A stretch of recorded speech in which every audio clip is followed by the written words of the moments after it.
Hello, this is Yashveen. In this video, I'll be solving paper 2 variant 1, October-November 2022 AS level chemistry. Question 1. Atoms with nuclei containing an odd number of protons tend to have fewer isotopes than those with an even number of protons. A. Gallium has two stable isotopes with mass numbers 69 and 71. Part 1. Complete table 1.1 to show the number of protons, neutrons and electrons in the two stable isotopes of gallium. Number of protons and number of electrons in a neutral atom are equal, which would be equal to the atomic number, which you can see from the periodic table given in the question paper. That would be 31 for both of the isotopes, since isotopes are atoms of the same element with the same number of protons and different number of neutrons. And number of neutrons would be the atomic number subtracted from the mass number. So for the isotopes with mass number 69, that would be 69 minus 31, which is 38. And here it would be 71 minus 31, which is 40. To define relative atomic mass.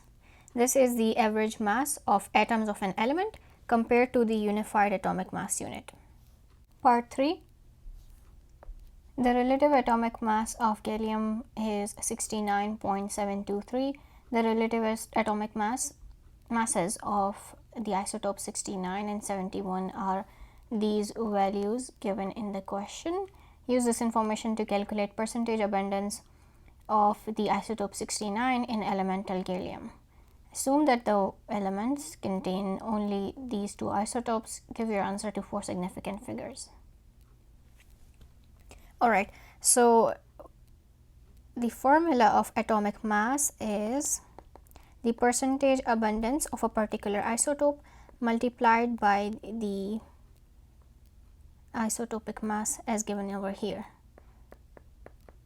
And you would sum up all of these. So for example, for gallium you've got two isotopes, you would add the percentage multiplied by isotopic mass of this isotope to the same product of the second isotope. Then you divide by 100 to find the atomic mass. Now you can just plug in the values. So atomic mass as given in the question is 69.723. Then you would sum up the product. We do not know the percentage composition of either of the isotopes. Let's say the percentage composition of isotope 69 is X. So the composition of second isotope would be 100 minus X. So starting with gallium 69, you would multiply 69 with X, and then you would add this to the product of the second isotope, which is 71 multiplied by 100 minus X. You divide this by 100. Shifting 100 to the left hand side, you've got 69 172.3 is equal to, okay, I forgot to use, okay, I should use the values given, the values of isotopic masses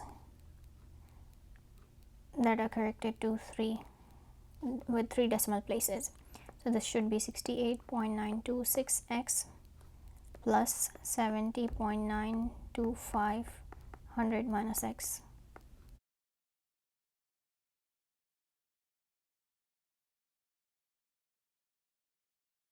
This means 1.999 x is equal to 120.2.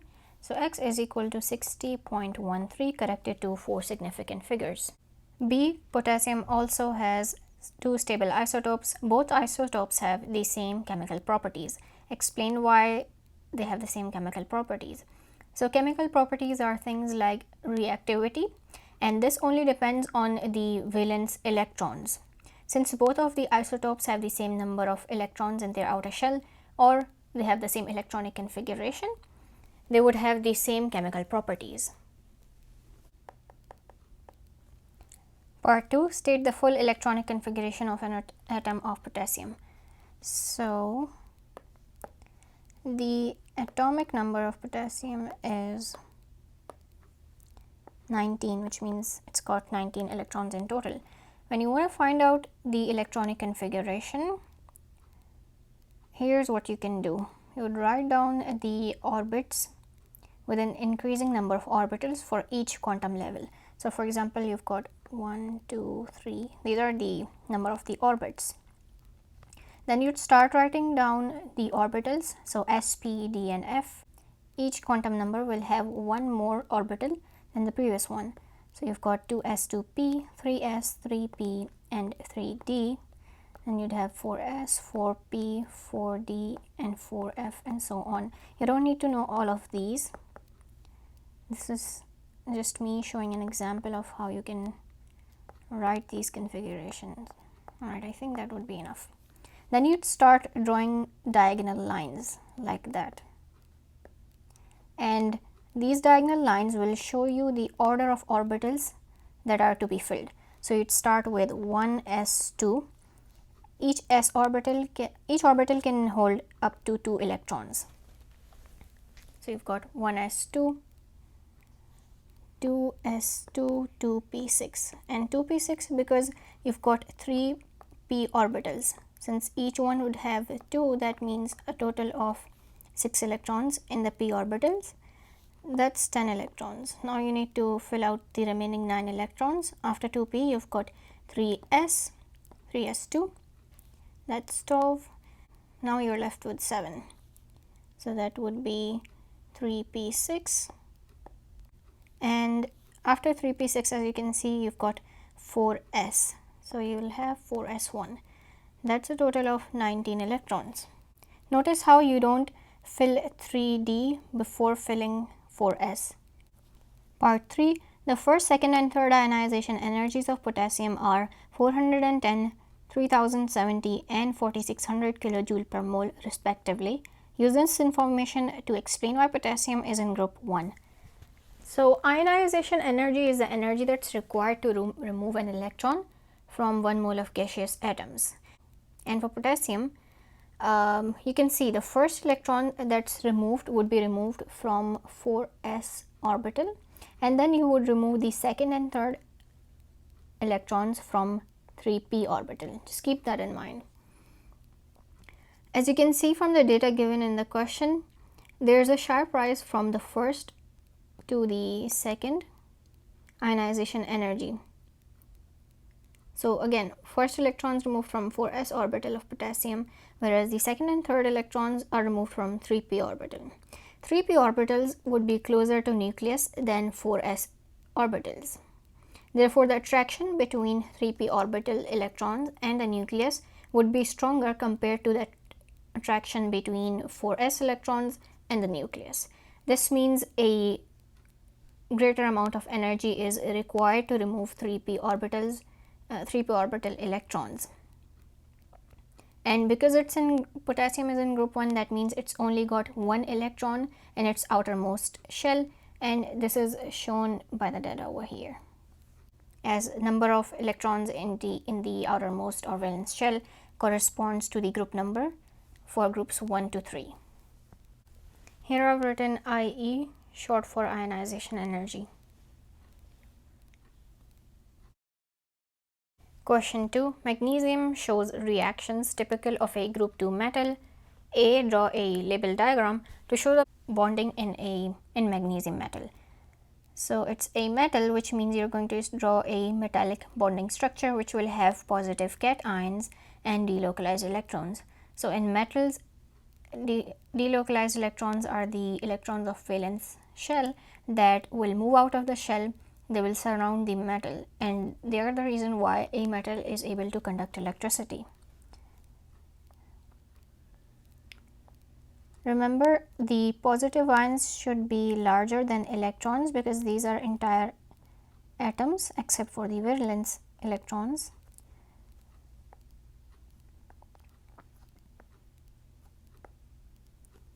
These are positively charged because these are atoms with larger number of protons than electrons, and then you would have delocalized electrons within the structure.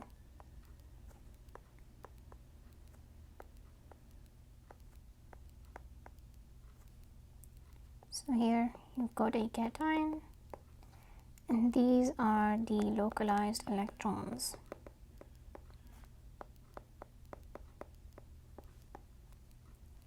B. Figure 2.1 shows some reactions of magnesium and its compounds. 1. Identify the other products of reactions 1 and 2. Alright, reaction 1 is a reaction between magnesium and hydrochloric acid. This will form magnesium chloride as well as hydrogen. Reaction 2 is between magnesium carbonate and hydrochloric acid. This would form again magnesium chloride as well as water and carbon dioxide. So these are the, other than magnesium chloride, you've got hydrogen in the first reaction. In the second reaction, you'd have water and carbon dioxide. Part 2, reaction 3 is used to form a precipitate of magnesium hydroxide from magnesium chloride. State why calcium hydroxide would not form a precipitate of barium hydroxide from barium chloride. That's because going down group 2, the solubility of hydroxides in an aqueous medium would increase. So barium being below magnesium would form a more soluble hydroxide, which means barium hydroxide would be soluble, unlike magnesium hydroxide, which is not so soluble. The solubility of group 2 sulfates would be the opposite. So going down group 2, the solubility of sulfates would decrease. Part 3, state the type of reaction that occurs in reaction 4. In reaction 4, you've got magnesium carbonate, which forms magnesium oxide. This is a thermal decomposition reaction since the reactant is broken down into multiple products. C. 1 cm cube of magnesium chloride is placed in a test tube. A few drops of silver nitrate are added, followed by dilute ammonia. State what's observed in this experiment. So you would end up with a precipitate, white precipitate of silver chloride. But you don't need to mention the precipitate, you just need to mention your observation, and by addition of ammonia this would get dissolved.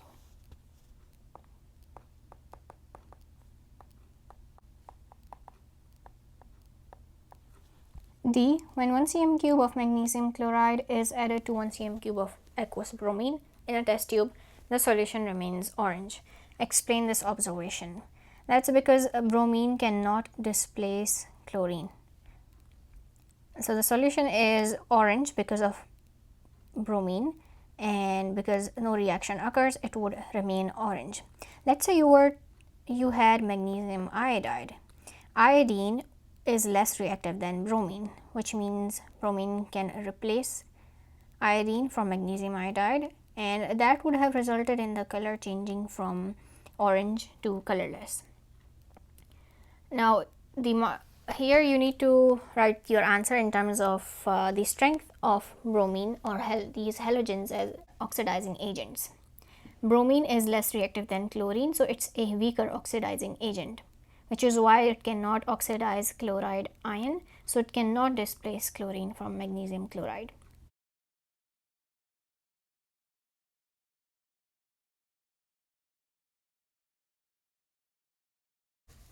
Question 3. Some of the common chlorides of period 3 elements are shown in the list. A. From this list, identify all the chlorides that have giant ionic structures in the solid state. Those would be sodium chloride and magnesium chloride. Part 2. All the chlorides that react vigorously with water to form strongly acidic solutions. That would be all of these 3 chlorides.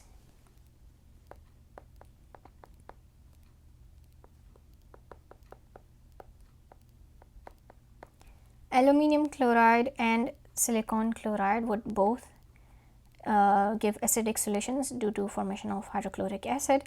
Phosphorus pentachloride would form not only hydrochloric acid but also phosphoric acid. Part 3. The chloride that dissolves in water to form a neutral solution. That would be sodium chloride. Magnesium chloride gives a slightly acidic solution, and the rest of them, as you saw earlier, provides acidic solutions. Part 4. The chloride formed from the element with the highest melting point, that is silicon chloride. as silicon has a giant molecular structure, which results in its high melting point. Part B. Sodium chloride is one product of the reaction of chlorine gas and cold aqueous sodium hydroxide. Identify the other products. So here I'd like to write the equation of sodium chloride of chlorine with cold aqueous sodium hydroxide. This is a disproportionation reaction, which essentially means that the oxidation state of the same element would both increase and decrease, which in this case would be chlorine. So you've got sodium chloride, sodium chlorate, as well as water. Balancing this over here, as you can see, chlorine over here exists in its diatomic molecular form, so its oxidation state is 0. With sodium chloride, it's -1, and sodium chlorate, its oxidation state is +1. So it changes from 0 to -1 as well as +1. Here, chlorine is both oxidized and reduced, which is why this is a disproportionation reaction. Coming back to the answer, this would be sodium chlorate and water. Phosphorus pentachloride reacts with alcohols to form chloroalkanes. Part 1. Identify this type of reaction. So the hydroxyl group from alcohols would be substituted by halogen, which is chlorine in this case, and this is nucleophilic substitution reaction. Part 2. Draw the structure of the organic product formed in the reaction of an excess of phosphorus pentachloride with butane 1,3-diol. Let's start with butane 1,3-diol. You don't need to draw this structure. This is just for explanation purpose. So 1,3 means the hydroxyl group is on first and third position. Rest of the valencies are filled with hydrogen atoms. When this reacts with phosphorus pentachloride, chlorine would displace both of the hydroxyl groups, which means you would now have chlorine in positions 1 and 3.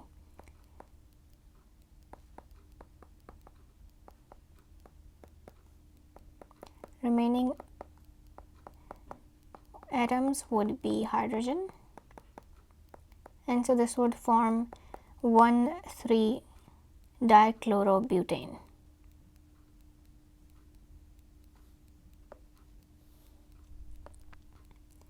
D. Sulfur reacts with chlorine to form several different chlorides. The most common are S2Cl2 and SCl2. SCl2 forms when sulfur reacts with an excess of chlorine. So in the presence of excess chlorine, sulfur would first react to form S2Cl2, which would then react with chlorine further to form SCl2. SCl2 is a cherry red liquid that reacts vigorously with water to form an acidic solution. Use this information to deduce the bonding and structure shown by SCl2. Explain your answer. Here you would use your knowledge of period 3 elements. As you saw over here, the compounds aluminum chloride, silicon chloride, and phosphorus pentachloride, which provide acidic solutions, have covalent bonding. So that would mean sulfur SCl2 also has covalent bonding. And as for the structure, you can see given in the question that it exists in liquid form at normal conditions, which means it's got a low melting point, indicating that it has a simple molecular structure.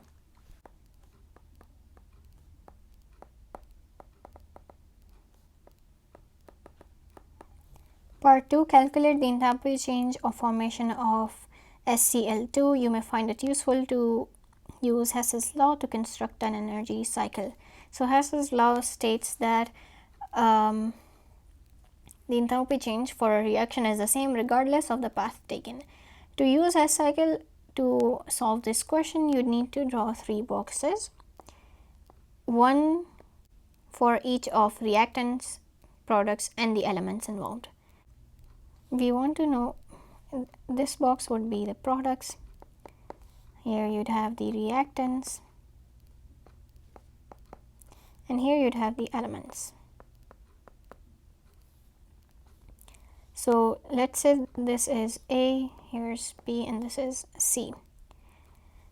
According to Hess's law, going from A to B should be equal to going from A to C and then from C to B.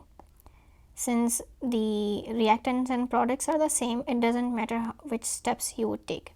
So the enthalpy change for A to B is going to be equal to A to C plus C to B. You've got S2Cl2 reacts with chlorine to form 2 molecules of SCl2. The enthalpy change for this reaction as given in the question is negative 40.6 kilojoule per mole. And you've got the elements over here. To form, you want to find out the enthalpy change of formation of SCl2. So this value over here is 2 times that unknown value which you want to find out. Now you know the formation of S2Cl2, the formation of 4 moles of S2Cl2 is negative 58.2. That means to form 1 mole of S2Cl2 you would divide this value by 4, and that is equal to negative 14.55. So that would be the opposite arrow going from the elements to the product. This is negative 14.55. But as you can see, the arrow in our diagram points in the opposite direction. So you would change the signs and this would be 14.55 kilojoule per mole. Now you've got the cycle. You just need to construct the equation. Negative 40.6 is equal to 14.55 plus 2 multiplied by the unknown value. And this gives the answer as negative 27.6 kilojoule per mole. Part 3, state the effect of a decrease in pressure on the position of equilibrium in reaction 2. Explain your answer. In reaction 2, you've got more gaseous molecules on the reactant side, which means when you decrease the pressure, the equilibrium would shift to left hand side due to having more molecules of gas.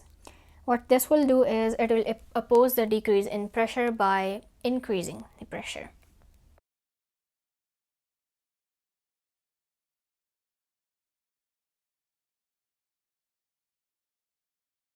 Figure 3.1 shows 2 structural isomers of S2Cl2. 4. Define the term structural isomer. Structural isomers have the same molecular formula and different structural formula, meaning they would have the same number of elements, the same number of atoms of each element and different structural formula.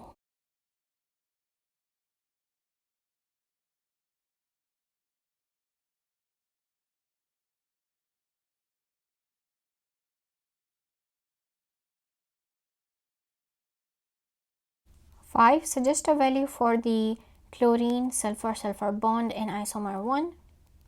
So this bond over here, and explain your answer, or it could even also be this one. So sulfur over here has 2 lone pairs of electrons and it's single bonded to 2 other atoms. This would have a bond angle of 104.5. Now to explain this, I would draw the structure of methane, which also has 4 pairs of electrons around the central atom. All of the pairs of electrons around the central atom are bond pair angles. They are all involved in the covalent bond. However, in this example over here, 2 of the electron pairs are lone pair of electrons. And they have a greater repulsion between them compared to bonding pair of electrons, which would reduce the bond angle. This is like the example of water molecule where you've got 2 lone pairs of electrons and 2 bonding pairs of electrons, which is why they would have similar bond angles.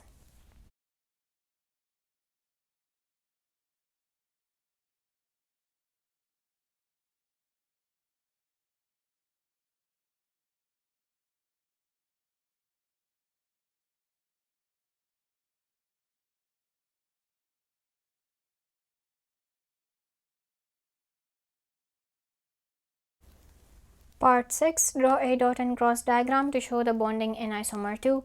Show outer shell electrons only.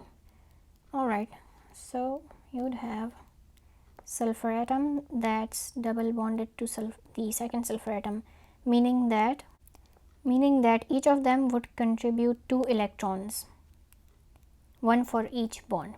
So the first bond would have an electron from the upper and lower sulfur atoms. The second bond would have the same. So you'd have a total of 4 electrons in the orbital overlap. And now you can draw the remaining electrons of the upper one, since it's not bonded to any other elements.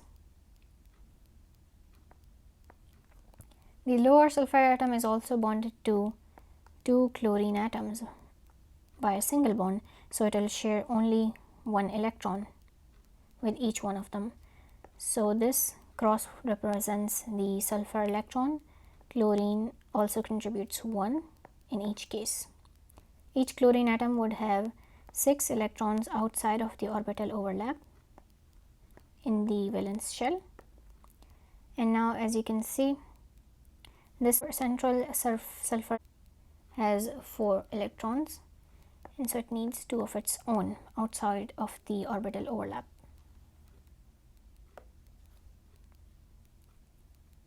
Question 4. Organic compounds can be distinguished using chemical tests. Table 4.1 shows 4 pairs of compounds.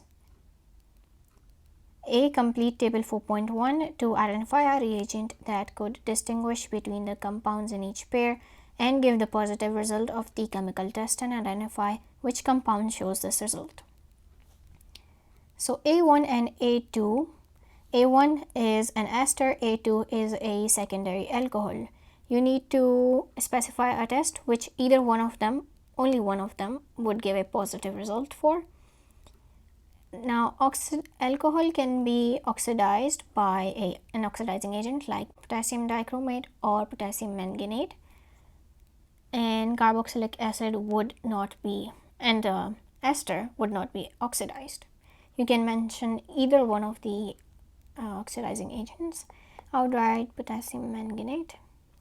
This would result in changing color from purple to colorless.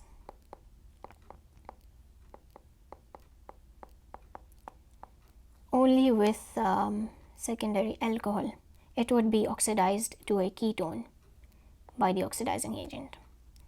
B1 and B2. So B1 here is a ketone, B2 again is an ester. You need to mention a reagent that reacts with only one of these two groups. Ketone reacts with 2,4-DNPH, both ketone and aldehydes, which is a test for both of them.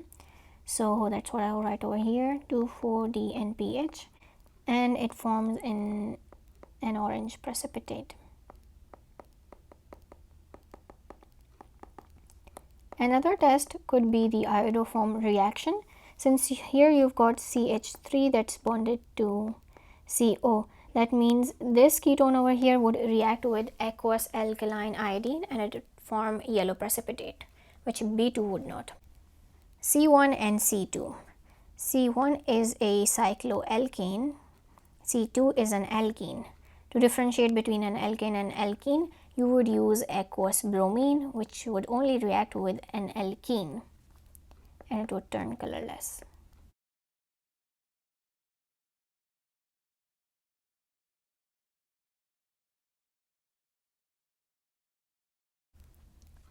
Between D1 and D2, you've got hydroxyl groups in both of them, so you don't want to test for them.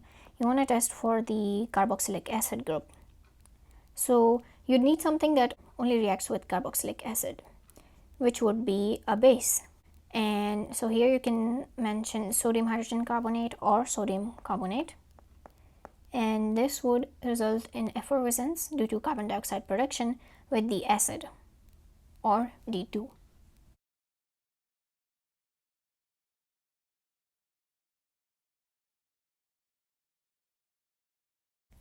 B. C1 has a melting point of negative 94 degrees Celsius and boiling point of 49 degrees. Alright, C1, that's the structure over here. Explain these properties by referring to the type of van der Waals forces between molecules. So in covalent compounds, there are three types of intermolecular forces.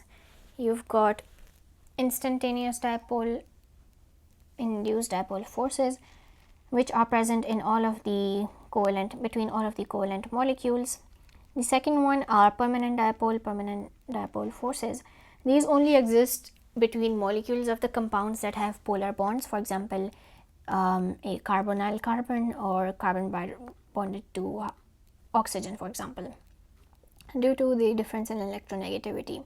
These bonds would result in stronger van der Waals forces than instantaneous induced dipole forces.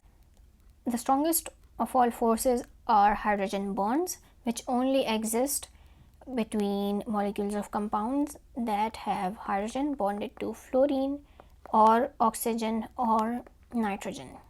Since C1 has neither a polar bond nor hydrogen bonding, it would only have instantaneous dipole induced dipole forces for its intermolecular forces, which are the weakest of all forces, and that give it a low melting and boiling point. So melting and boiling point only depends on the forces between the molecules and not inside of the molecules. Just keep that in mind.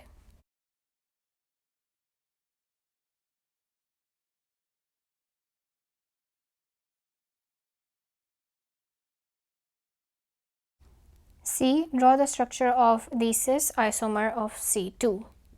The question has drawn, in the question you'd see the trans isomer, and here you've got the cis isomer. As here you would have hydrogen atoms, and the alkyl groups both point downwards.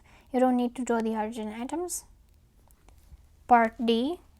C2 forms a polymer when heated gently. Identify the type of polymer that forms from C2. This would be an addition polymers, because C2 is an alkene and alkenes form addition polymers when the carbon-carbon double bond is broken.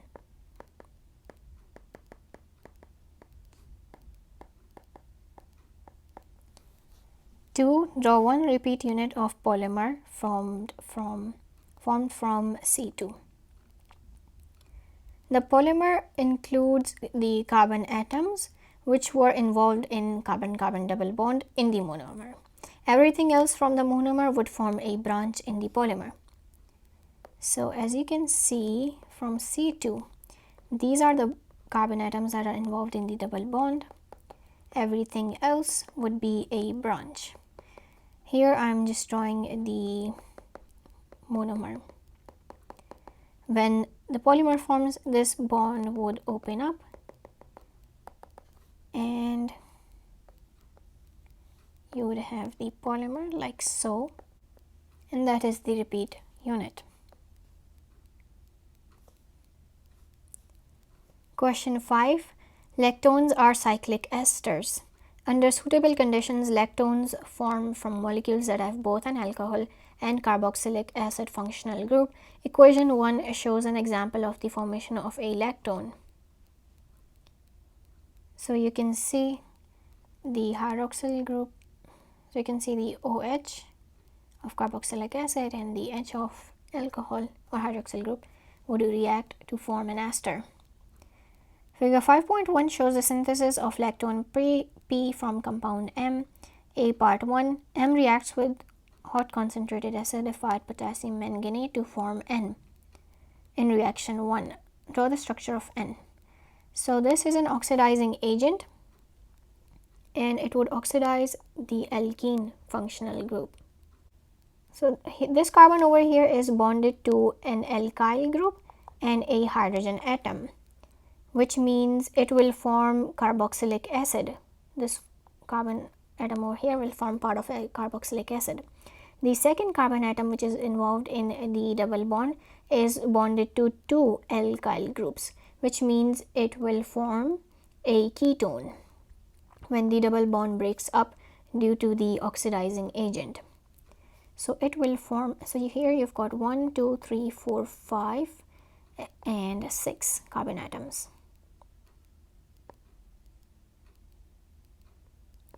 One of them would form a carboxylic acid, and 1, 2, 3, 4, 5. The carbon atom on the 5th position would form ketone.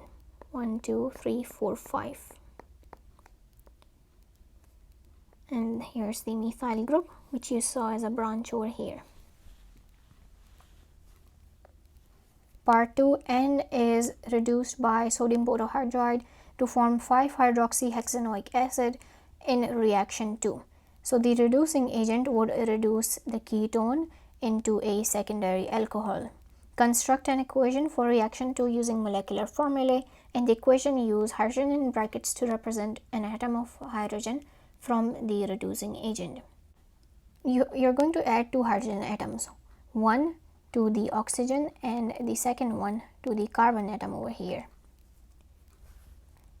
So the reactants and products would only differ by 2 hydrogen atoms in their molecular formulae. You have 6C6, H10O3 for 4, and you would add 2 hydrogen atoms to form C6H12O3. Part 3, reaction 2 is a nucleophilic addition. Suggest why reaction 2 creates a mixture of 2 organic compounds.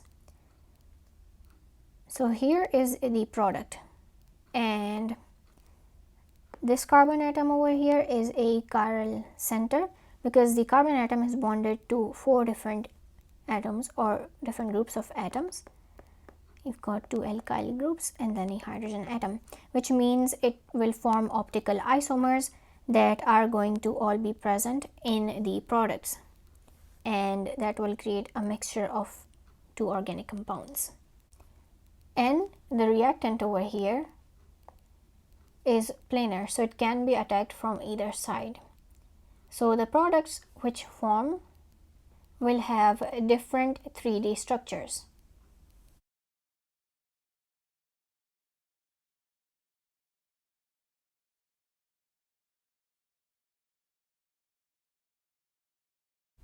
Part 4, draw electron P, the product of reaction 3. Here I have drawn the reactant for reaction 3. The hydroxyl group would react with the carboxylic group, and an ester bond would form between the first carbon atom and the 5th carbon atom. This would form a branch outside of the cyclic structure, the methyl group. So you would have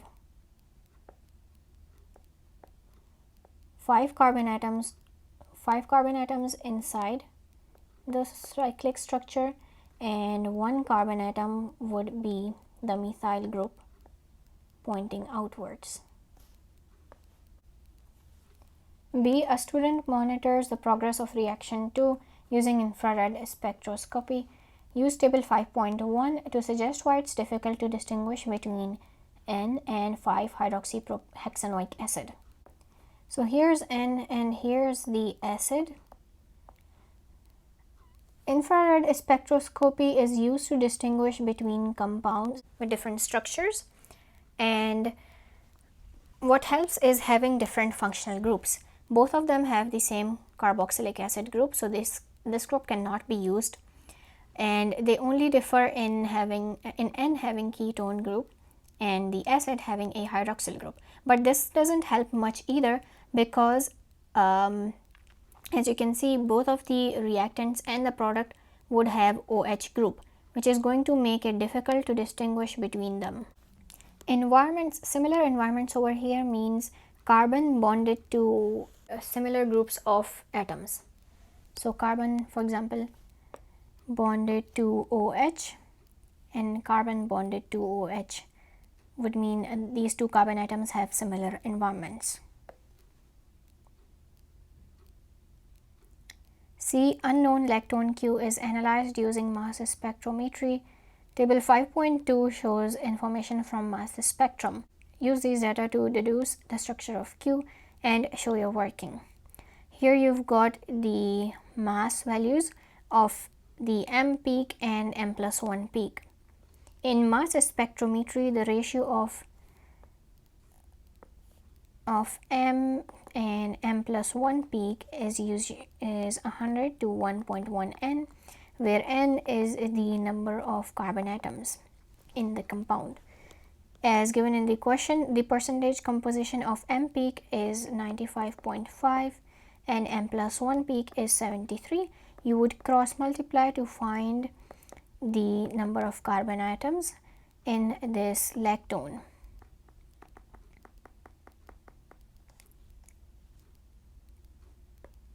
(315) is equal to 105.05 N. So number of carbon atoms is 3. So you now need to draw a lactone or a cyclic ester with 3 carbon atoms in total.